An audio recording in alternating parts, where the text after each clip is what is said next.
Good morning বন্ধুরা, তোমরা সবাই কেমন আছো? আশা করছি সবাই ভালো আছো, সুস্থ আছো। দেখো সকালের কাজবাজের পর স্নান করে পুজোর জন্য ফুল তুলে আনলাম। তো এখন আমি পুজোটা দেব। তো দেখো এই যে ফুলগুলো তুলে এনেছি। আর ওই যে দেখো আমার ছেলে এক্ষুনি উঠে পড়েছে ঘুম থেকে। সকাল থেকে ঘুমিয়েছিল, খেয়ে দিয়ে যা ঘুমাচ্ছিল এক্ষুনি উঠে বসেছে। তো আমি এখন পুজোটা দেব। তো পুজো দেওয়ার পরে আবার তোমাদের সামনে আসছি। তো চলো।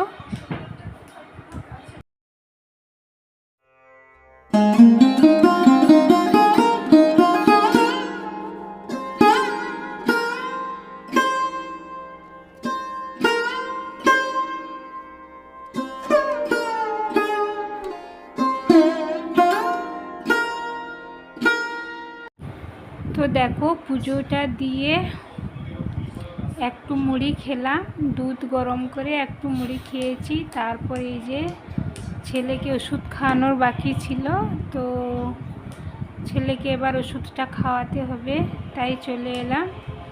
তো এখনও রান্না বান্না কোনো কিছুই হয়নি। তো আমি ছেলেটাকে ওষুধ খেয়ে দিয়ে তারপরে রান্না বান্না করব। তো দেখো এই যে ছেলেকে কোলে নিয়ে ওষুধ খাওয়াতে হয়। আজকে দেখছি একটু তাড়াতাড়ি করছে ওষুধ খাওয়ার জন্য। তো এই যে আমার বড়ো ছেলে দেখো স্নান করে চলে এসছে একা। তো আমি বলেছিলাম আজকে রথ, তুই সাবান আর শ্যাম্পু মাখিয়ে স্নান করবি, কারণ রাত্রে ঠাকুর দেখতে যাবি। তো এই জন্য কী বলতো, আমি গিয়ে ওকে সাবান শ্যাম্পু মাখিয়ে মাখিয়ে চলে এসেছি বাথরুম থেকে। ও নিজেই স্নান করেছে জল ঢেলে গায়ে। এসে দেখো বসছে আমার পাশে। এই যে ক্যামেরাটা যেই অন করেছি, লজ্জা পাচ্ছে, একবার মাথায় হাত দিচ্ছে, একবার মুখটা নিচের দিকে করছে। এটা আমার বড় সোনা, আর কোলে আমার ছোট্ট সোনা।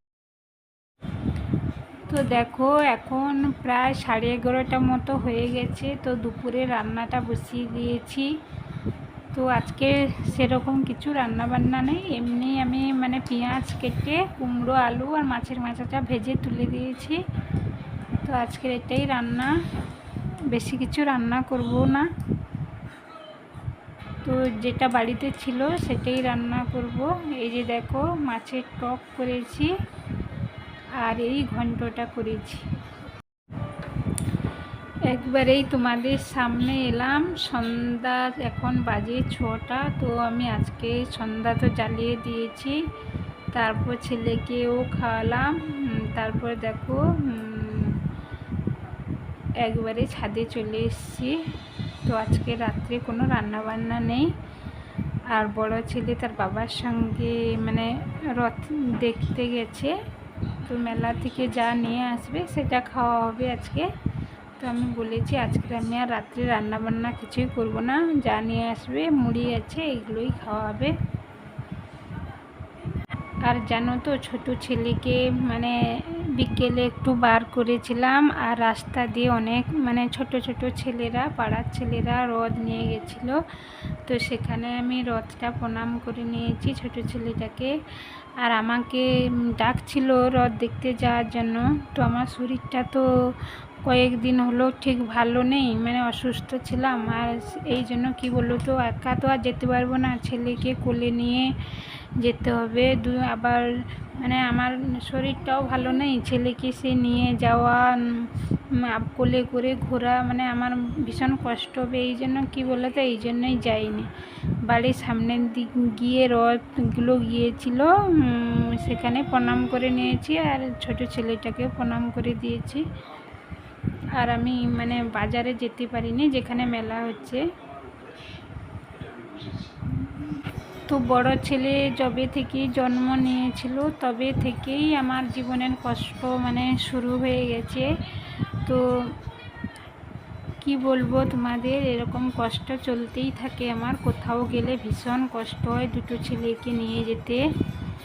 তো আর বেশি কিছু বলবো না, এখানেই ভিডিওটা রাখছি। সবাই ভালো থাকো, সুস্থ থাকো।